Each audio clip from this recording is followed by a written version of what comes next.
اس programme کے اخراجات جو اسمر منسٹریز کے دوست اور پارٹنرز ادا کرتے ہیں۔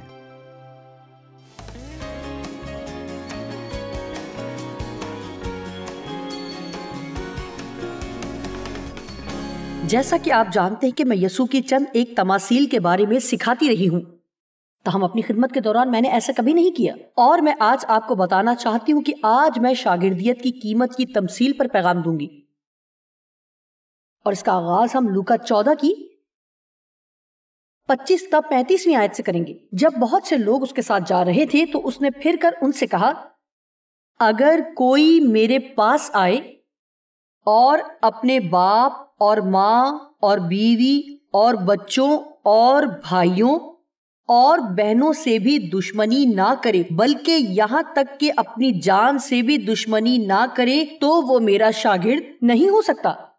حقیقت میں یہ کافی سخت کلام لگتا ہے، ایسا ہی ہے نا؟ لیکن آپ کو اسے سمجھنے کی ضرورت ہے کہ بظاہر سخت لگنے والی اپنی کسی بات کی اہمیت بیان کرنے کے لیے آج کل ہم اکثر لفظ مبالغے کا استعمال کرتے ہیں۔ خداوند یسوع یہ نکتہ پیش کرتے ہیں، جانتے ہیں کہ خدا یقیناً ایسا نہیں چاہتا کہ ہم لوگوں سے نفرت کریں، بلکہ وہ چاہتا ہے کہ ہم فرق رکھیں کہ ہم لوگوں کے لیے اور خدا کے لیے کیا احساس رکھتے ہیں، اور کسی حد تک ایسا لگتا ہے کہ اس بات کا پس منظر بھی یہی ہے۔ میں کہانی پڑھ کر آپ کو ایک مثال دینا چاہوں گی، میرے خیال میں اس سے یہ نکتہ واضح ہو جائے گا۔ ایک یہودی لڑکی نے یسوع کو قبول کیا، اور یقیناً اس کا پورا خاندان اور خاص طور پر اس کی ماں اس کے بہت خلاف تھی۔ پھر وقت آیا کہ لڑکی بپتسمہ لینا چاہتی تھی، اور اس نے ماں کو بتایا کہ وہ آج دوپہر بپتسمہ لینے لگی ہے۔ پھر اس کی ماں نے لڑکی سے کہا، اگر تم نے بپتسمہ لیا تو یقیناً تمہیں مجھ سے نفرت کرنا ہوگی۔ اس نے کہا، نہیں ماں، میں آپ سے نفرت نہیں کرتی، لیکن میں یسوع سے زیادہ پیار کرتی ہوں۔ اور یہی بات اس حوالے میں نظر آتی ہے، یعنی ہمیں یسوع سے اتنا پیار کرنا ہے کہ ہم اپنی زندگی کو اور لوگوں کو اجازت نہ دیں کہ وہ ہمیں خدا کی مرضی پوری کرنے سے روکیں۔ جو کوئی اپنی صلیب اٹھا کر ثابت قدمی سے میرے پیچھے نہ آئے وہ میرا شاگرد نہیں ہو سکتا۔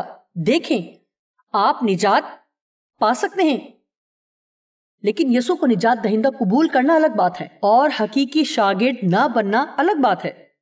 بہت سے لوگ یسوع کو صرف اس لیے قبول کرتے ہیں کہ جہنم سے بچ جائیں، لیکن وہ ایک فتح مند زندگی گزارنے پر زیادہ آمادہ نظر نہیں آتے، جبکہ جب تک وہ اس دنیا میں ہیں انہیں خود سے زیادہ دوسروں کے لیے فائدہ مند بننا ہے۔ آپ ایسے شخص نہ بنیں جو تھوڑا سا کام کرتے ہیں پھر اس پر ہی اکتفا کر کے چاہتے ہیں چپکے سے پیچھے دروازے سے آسمان میں چلے جائیں۔ اگر آپ ایسا سوچتے ہیں تو یہی کریں، اور ساتھ ہی جو کچھ بھی ہمارے پاس ہے وہ سب خدا کو سونپ دیں۔ آمین۔ کیونکہ تم میں ایسا کون ہے کہ جب وہ عمارت بنانا چاہے تو پہلے بیٹھ کر لاگت کا حساب نہ کر لے کہ آیا میرے پاس اسے تیار کرنے کا سامان ہے یا نہیں۔ اب ظاہر ہے ہم یہ سمجھتے ہیں کہ جب گھر یا کوئی عمارت بنانے کی بات آتی ہے تو اس بات کا اطلاق ہماری زندگی کے کئی حصوں پر ہوتا ہے۔ آپ جانتے ہیں کہ یہ سوچے بغیر کہ کیا میں واقعی اسے مکمل کرنا بھی چاہتا ہوں یا نہیں۔ ہمیں نہ تو سوچے سمجھے بغیر کسی بھی کام کا آغاز کرنا چاہیے، نہ ہی بنا سوچے کوئی وعدہ کرنا چاہیے۔ کیا میں آپ کو راز کی ایک بات بتاؤں، کسی بھی چیز کے آغاز کے لیے زیادہ کچھ درکار نہیں ہوتا۔ کوئی بھی شخص کسی بھی چیز کا آغاز کر سکتا ہے، کوئی بھی کہہ سکتا ہے کہ میں یہ کروں گا۔ آپ جانتے ہیں کہ اتوار کی رات کھانے کے بعد وزن گھٹانے کے بارے میں سوچنا کتنا آسان ہے۔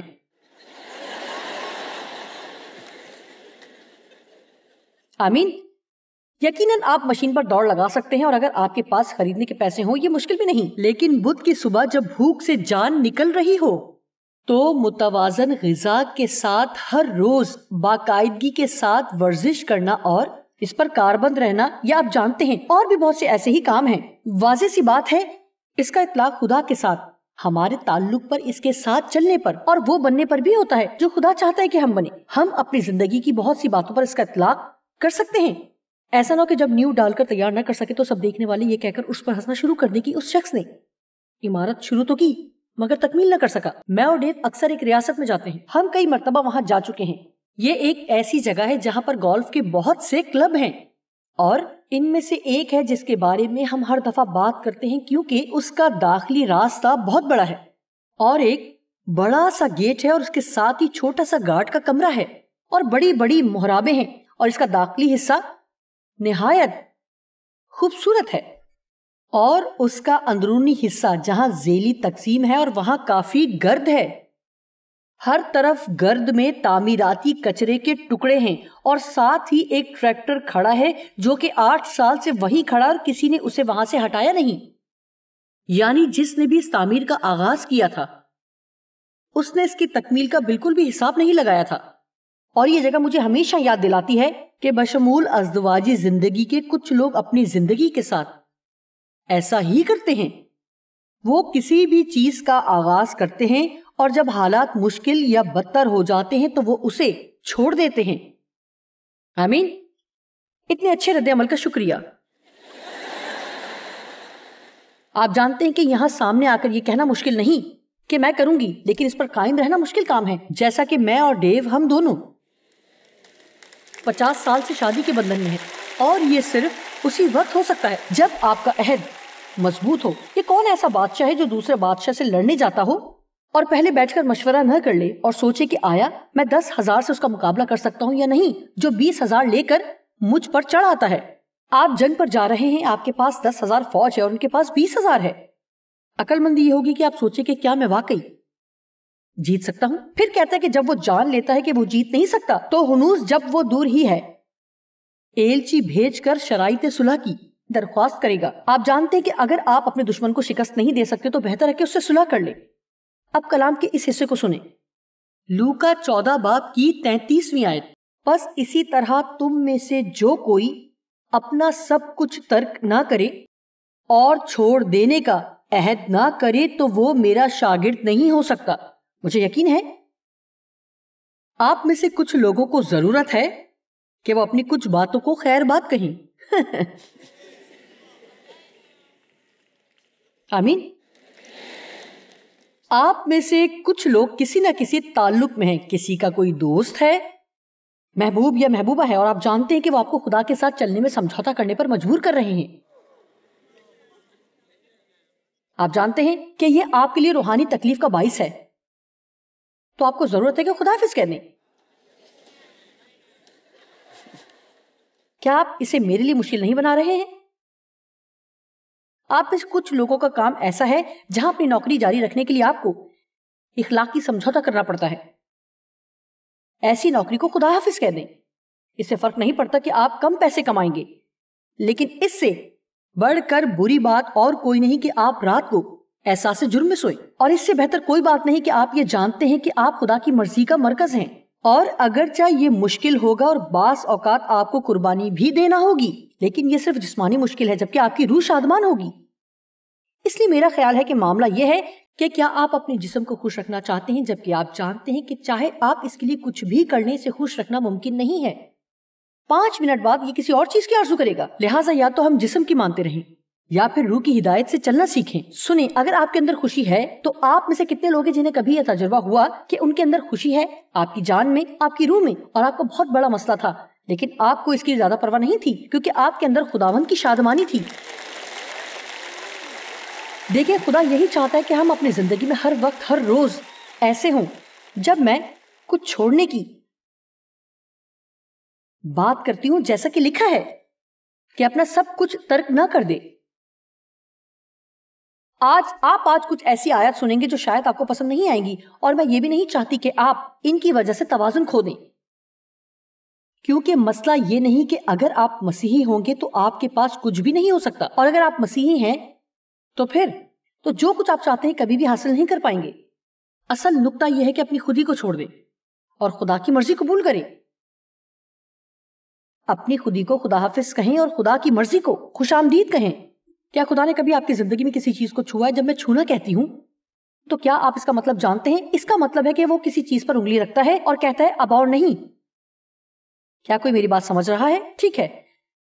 کیا آپ جانتے ہیں کہ اس کا انحصار اس پر ہے کہ اس سے جتنی آپ کو تکلیف پہنچتی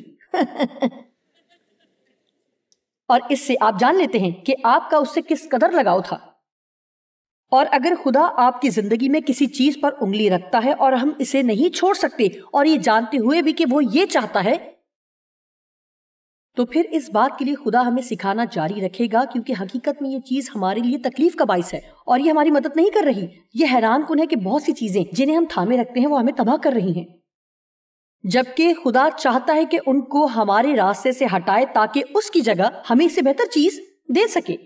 اب میں آپ کو ایک چھوٹا سا راز بتاتی ہوں، کیونکہ اگر میں نہیں بتاتی تو آپ کی توجہ ہٹ جائے گی، کیونکہ میں آج کچھ چھوڑنے کے بارے میں بات کروں گی اور کسی کو بھی یہ پسند نہیں ہے۔ یہ خوش کرنے والا پیغام نہیں ہے، لیکن یہ ایک اہم پیغام ہے، کیونکہ خدا آپ کی ہر اس چیز کو جو آپ کو تکلیف دے رہی ہے آپ کی زندگی سے نکالنا چاہتا ہے۔ یہ آپ کا برا رویہ بھی ہو سکتا ہے۔ آپ میں سے کچھ لوگ اپنے برے رویے کو چھوڑ سکتے ہیں اور اس سے آپ کو کوئی تکلیف نہیں پہنچے گی۔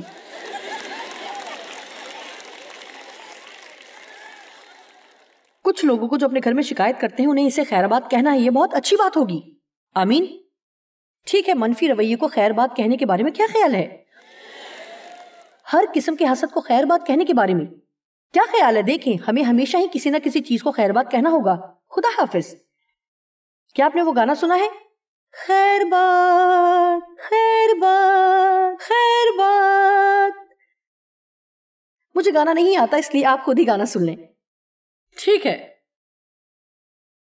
ہر وہ چیز جو خدا چاہتا ہے کہ ہم چھوڑ دیں، اگرچہ ہم اس سے واقف نہ بھی ہوں، لیکن در حقیقت وہی چیز ہماری تکلیف کا باعث ہے، اور وہ ہر طرح کی اس چیز پر ہی انگلی رکھتا ہے جو ہمارے لیے تکلیف کا باعث ہے۔ لیکن خوشخبری یہ ہے، وہ راز جو میں بتانا چاہتی ہوں یہ ہے کہ ہر وہ چیز جو وہ کہتا ہے کہ چھوڑ دو، تو اس کے بدلے وہ آپ کو بہت بہتر چیز دے گا۔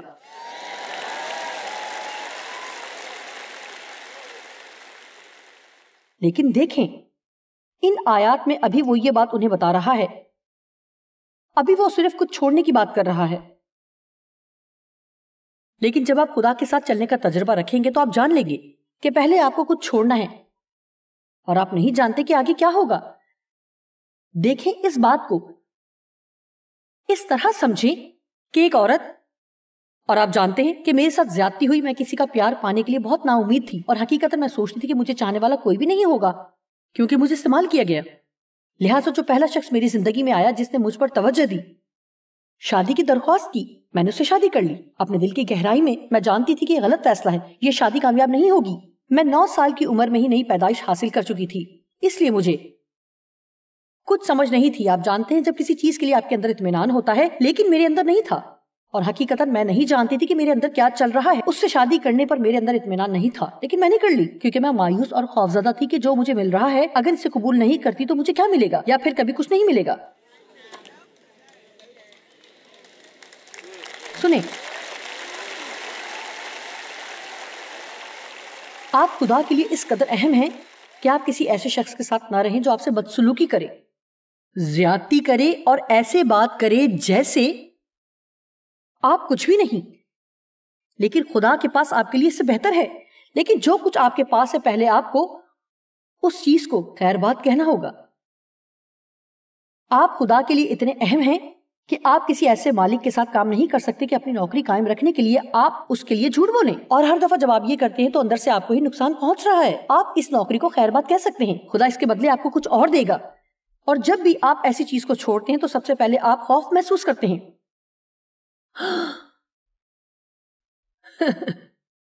خدا نے ابراہیم سے کہا کہ وہ خیر بات کہے، اور اسے یہ بھی نہیں بتایا کہ اسے کہاں جانا ہے۔ اس نے کہا اپنے رشتہ داروں کو خدا حافظ کہے، اور جو کچھ تیرے پاس ہے جسے تو جانتا ہے سب چھوڑ کر نکل پڑ۔ کیا آپ جانتے کہ خدا نے ایسا کیوں کہا؟ کیونکہ وہ سب لوگ بت پرست تھے، اور خدا کے پاس اس کے لیے عظیم منصوبہ تھا، لیکن پہلے اسے وہاں سے نکلنا تھا تاکہ وہ اس کی زندگی میں اس منصوبے کو پورا کر سکے۔ ہر وہ چیز جسے خدا آپ کی زندگی سے نکالنا چاہتا ہے، تو اگر آپ ایسا کچھ کرنے کا ارادہ کرتے ہیں تو اس کا انجام آپ کا فائدہ ہی ہے۔ میں ایک سوال پوچھتی ہوں، کیا اس عمارت میں کوئی ایسا ہے؟ میں صرف یہ جاننا چاہتی ہوں کہ میں جن لوگوں سے بات کر رہی ہوں انہیں کچھ اندازہ نہیں ہے کہ میں کیا کہہ رہی ہوں۔ کیا اس عمارت میں کوئی ایسا ہے جسے کچھ چھوڑنے کے لیے کہتے ہوئے خدا اس پر کام کر رہا ہے، اور آپ اس بات کو کہیں استعمال کر سکتے ہیں؟ بہت شکریہ۔ ٹھیک ہے، بس اسی طرح تم میں سے جو کوئی اپنا سب کچھ ترک نہ کرے اور ہر چیز کو خیر بات نہ کہے، وہ میرا شاگرد نہیں ہو سکتا۔ نمک اچھا تو ہے، لیکن اگر نمک کا مزہ جاتا رہے تو وہ کس چیز سے مزیدار کیا جائے گا؟ نہ وہ زمین کے کام کر رہا نہ کھاد کے. لوگ اسے باہر پھینک دیتے ہیں. جس کے کان سننے کے ہوں وہ سن لے اور سن کر سمجھ لے. آپ سب کے کان ہیں کیونکہ میں ان کو دیکھ سکتی ہوں، لیکن بہت سے لوگوں کے کان تو ہیں لیکن سنتے نہیں، آنکھیں تو ہیں لیکن دیکھتے نہیں. اس لیے کہ میں نہیں چاہتی کہ آج یہاں آپ اپنا وقت ضائع کریں. میں نہیں چاہتی کہ جو لوگ ٹی وی دیکھ رہے ہیں پروگرام دیکھ کر اپنا وقت ضائع کریں. میں بھی اپنا وقت ضائع نہیں کرنا چاہتی. اس لیے آئیں، اب تیار ہو جائیں، اب ہم واقعی سنیں گے. ہم ایسا نہیں کریں گے کہ جو بات ہم پسند نہیں کرتے اسے ایک کان سے سن کر دوسرے سے نکال دیں، بلکہ ہم پوری بات سمجھیں گے اور کہیں گے کہ خداوند تو اس کے وسیلہ مجھ سے کیا کہنا چاہتا ہے. یہ بات نہیں کہ جوائس یہاں بیٹھ کر کیا کچھ کہتی جا رہی ہے، بلکہ یہ کہ آج میرے ذریعے خدا آپ سے کیا کہنا چاہتا ہے. اب میرا ایک سوال ہے، کیا آپ یسوع سے منسلک یا وفادار ہیں؟ ان دونوں میں بہت فرق ہے. دیکھیں، بہت سے لوگ یسوع کے ساتھ منسلک ہیں. وہ چرچ جاتے ہیں، وہ ایمان کا اقرار کرتے ہیں، وہ آسمان پر جانا چاہتے ہیں، لیکن وہ وفادار نہیں ہے. وہ خدا کے لیے زندہ نہیں ہے. میں نے کئی سال تک ایسا کیا ہے، ایسا کرتی رہی ہوں. میرے پاس یسوع تھا لیکن میں اس کے لیے نہیں تھی. سنیں، یسوع پر ایمان لانا، اس کا نام سینے پر سجانا اور پھر جو آپ چاہتے ہیں اور وہ سب کرتے رہنا بہت آسان ہے. کوئی تبدیلی نہیں آتی. زندگی کی ہنگامی صورتحال کے لیے یا جب حالات خراب ہو جائیں تو یسوع ہمارے پاس ہے، لیکن وہ چاہتا ہے کہ ہم پورے طور پر اپنی زندگی اس کے حوالے کریں اور کہیں خداوند تو مجھ سے کیا چاہتا ہے کہ میں کروں، تو میری زندگی میں کیا کرنا چاہتا ہے. منسلک ہونے کا مطلب ہے شامل ہو جانا.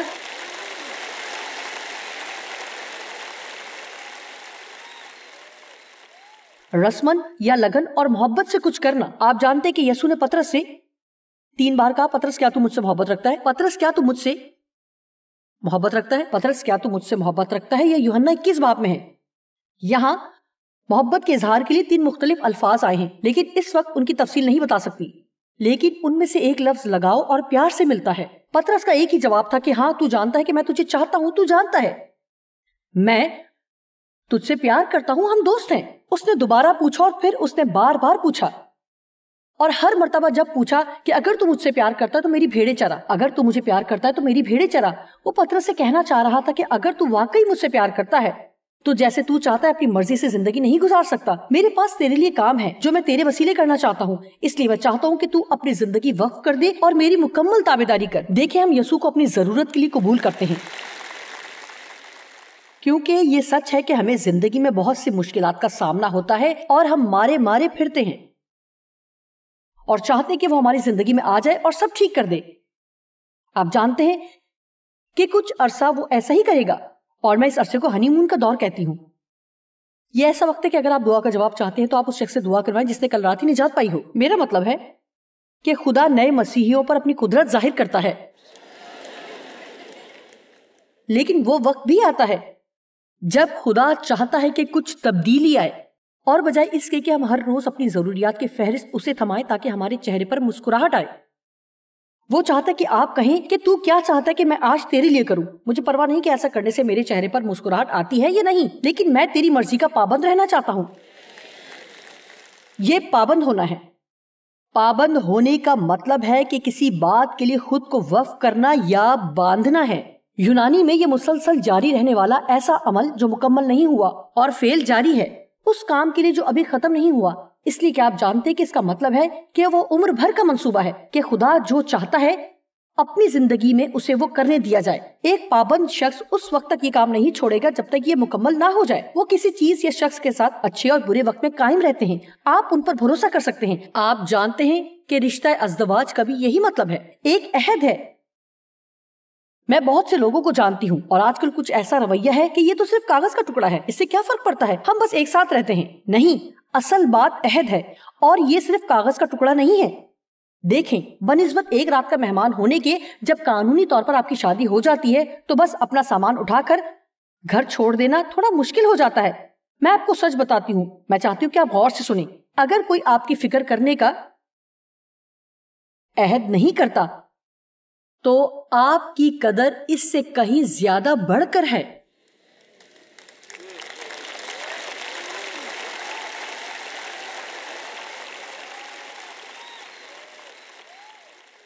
دیکھیں یہ خاص موضوع ہے کیونکہ اس کے ساتھ بہت مسائل جڑے ہیں. یہاں تک چرچ میں بھی ایسا ہوتا ہے. سنیے، سچ بات ہے کہ میں نے بہت کم ہی اس طرح کا کچھ کہا ہے کہ لوگ اٹھ کر جانا شروع ہو جائیں. ابھی تک تو ایسا نہیں ہوا ہے، اس لیے یہ خوشی کی بات ہے. لیکن وہ کہتے ہیں خیر جوائس آپ جانتی ہیں یہ 20ویں صدی 21ویں صدی ہے یا کوئی سی بھی، لیکن بائبل مقدس وہی ہے، چاہے یہ پہلی صدی ہو یا 10,000ویں صدی، یہ بدلنے والی نہیں ہے. آپ جانتے کہ آج ہمارے معاشرے میں ہر چیز بہت عام سی بات ہے، لیکن سنیں خدا عام بات نہیں ہے. اس کا ایک مقصد ہے، اس کے پاس آپ کی زندگی کا منصوبہ ہے، اور اگر آپ اس کے ساتھ تعاون کرتے ہیں تو وہ آپ کو ایسی زندگی دے گا کہ حیرت سے آپ کا منہ کھلا رہ جائے گا، کیونکہ وہ شاندار بات ہوگی.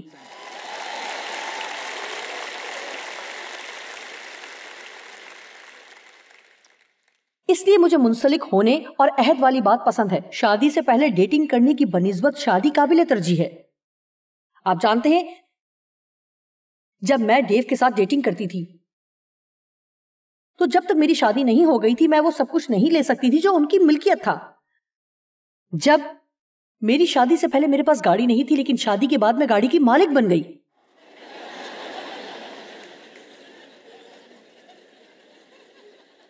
جس دور میں ہم ڈیٹنگ کر رہے تھے، میرا مطلب ہے کہ تب میں یہ نہیں کہہ سکتی تھی کہ یہ میری گاڑی ہے، لیکن جس لمحے ہماری شادی ہو گئی تو میں یہ کہہ سکتی تھی کہ یہ میری گاڑی ہے.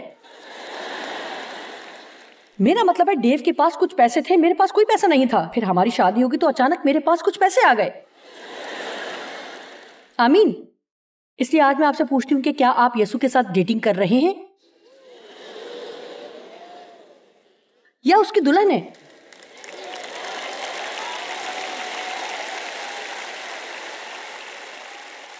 وہ کہتا ہے کہ وہ دولہا ہے اور ہم اس کی دلہن ہیں، اس لیے لازماً وہ شادی کے بندھن کو پسند کرتا ہے. آمین. بشمول میرے یہاں ایسا کوئی شخص موجود نہیں ہے اس کلام کو سننے کے بعد وہ اس کی ضرورت محسوس نہ کرے. یہاں ایسا کوئی بھی ایک شخص نہیں جو کہہ سکتا ہے کہ اسے اپنی زندگی میں اس پیغام کی ضرورت نہیں. آپ جانتے ہیں کہ اپنی زندگی سے خود کو خیر آباد کہنا کافی حد تک ڈراؤنی بات ہے. لیکن آپ کو اس زندگی کا اندازہ نہیں جو زندگی خدا آپ کے لیے رکھتا ہے. کیا آپ سوچ سکتے ہیں کہ کسی دور میں جب یسوع کے ساتھ صرف منسلک تھی، میں ہر اتوار کو چرچ جاتی اور پھر گھر جاتے ہی پاسٹر صاحب کی اور چرچ کے دوسرے لوگوں کی عیب جوئی کیا کرتی تھی. کیا آپ سوچ سکتے ہیں کہ اس وقت مجھے معلوم ہوگا کہ میری زندگی کے لیے خدا نے کیا منصوبہ بندی کر رکھی ہے؟ کیا آپ سمجھتے ہیں کہ مجھے کچھ اندازہ تھا کہ ایک دن میں یہاں اس مقام پر کھڑی ہوں گی؟ لیکن سنیں، اس عرصے کے دوران اپنی زندگی میں سے بہت سی چیزوں کو مجھے خدا حافظ کہنا تھا، بہت سی چیزوں کو. آمین. میں بتانے کی کوشش کر رہی ہوں کہ خدا کے پاس آپ کے لیے بہتر منصوبہ ہے، اور جس چیز سے آپ لپٹے ہوئے ہیں اس چیز کو اجازت دیں جس چیز پر خدا نے انگلی رکھی ہے، جو آپ کو خدا سے بہترین حاصل کرنے سے روک رہی ہے. آپ جانتے ہیں کہ خدا کے ساتھ مکمل وفاداری کا مطلب ہے کہ ہم ہر چیز چھوڑ دینے پر رضامند ہوں تاکہ وہ ہماری زندگی میں اپنی مرضی پوری کر سکے. یاد رکھیں، ہر وہ چیز جو خدا چاہتا ہے کہ ہم ترک کریں یا چھوڑ دیں تو اس کے بدلے ہمیشہ وہ آپ کو ایک بہترین چیز دے گا.